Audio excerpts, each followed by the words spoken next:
Hello everybody, meet with me Dewi Sartika.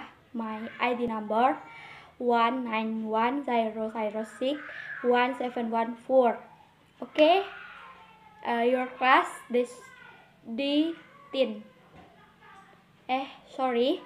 D10. Today, hari ini, I will give a bit manner of how study English language.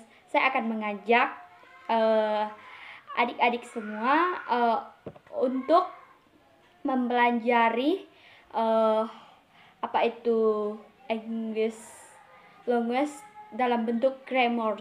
Okay? Untuk adik-adik yang baru memasuki sekolah dasar, yaitu kelas 2, tentunya kan belum tahu apa yang dimaksud dengan grammar.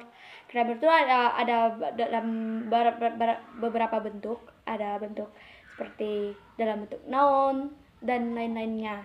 Di sini saya hanya akan membahas tentang kata benda yang ada di sekitar kita, misalnya seperti buku, pulpen, dan sebagainya. Selanjutnya saya akan menjelaskan apa itu kata benda dalam bentuk noun. Okay. This video for file that university lecture. Jadi ini adalah termasuk tugas dari mata kuliah bahasa Inggris saya.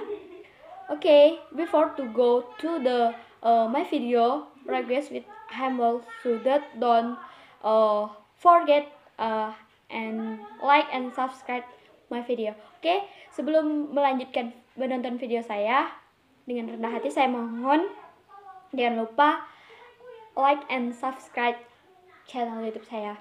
Oke, selamat menyaksikan. Children, hari ini saya akan mengajarkan tentang media pelajaran tentang grammar dalam bentuk noun.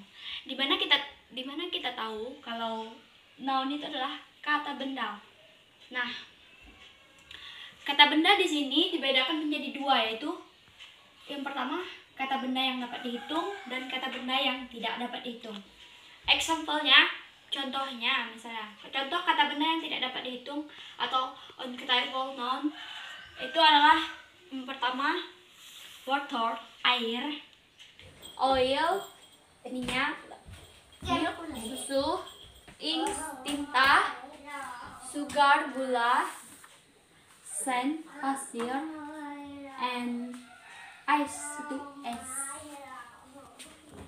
Kita lanjutkan lagi kata benda yang kedua, yaitu kata benda yang dapat dihitung atau uncountable noun.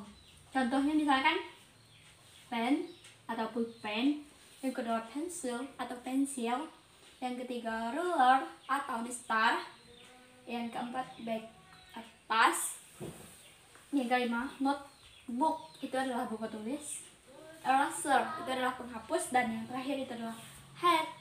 Nah, mungkin hanya ini saja bentuk kata benda dalam bentuk noun. Tadi kan kakak sudah menjelaskan tentang contoh benda atau uncountable noun, itu tadi kan sudah dijelaskan. Ada beberapa bentuk tadi seperti pensil ataupun sebagainya. Jadi di sini saya akan memberikan salah satu contoh kalimat noun atau kata benda yang berbentuk tunggal dan bentuk jamak. Untuk kalimat yang bentuk tunggal kita harus menggunakan a atau n. Mengapa kita harus menggunakan atau n? Karena itu menunjukkan bahwa benda tersebut adalah benda tunggal atau hanya satu saja. Sedangkan untuk bentuk jamak, dia akhirannya itu adalah ditambah s atau s. Mengapa menggunakan s atau s ini? Karena kata benda yang digunakan di sini itu lebih dari satu, maka menggunakan akhiran s atau s. Oke. Selanjutnya saya akan memberikan salah satu contoh kalimatnya. Yang pertama, what is that? This is a book. Ya, mengapa kita menggunakan book? Karena di sini saya hanya menjelaskan bahwa yang saya pegang ini hanyalah satu buku saja. Oleh sebab itu dia menggunakan huruf menggunakan Nah, untuk contoh kalimat bentuk jamak itu dia berakhiran s atau s. Contoh kalimatnya misalnya what are those? What are those? Is book. Jadi di sini saya hanya memegang dua buku saja, berarti artinya di sini bentuk jamak. Artinya itu lebih dari satu bentuknya. Jadi dia harus berakhiran dengan s. Oke, terima kasih.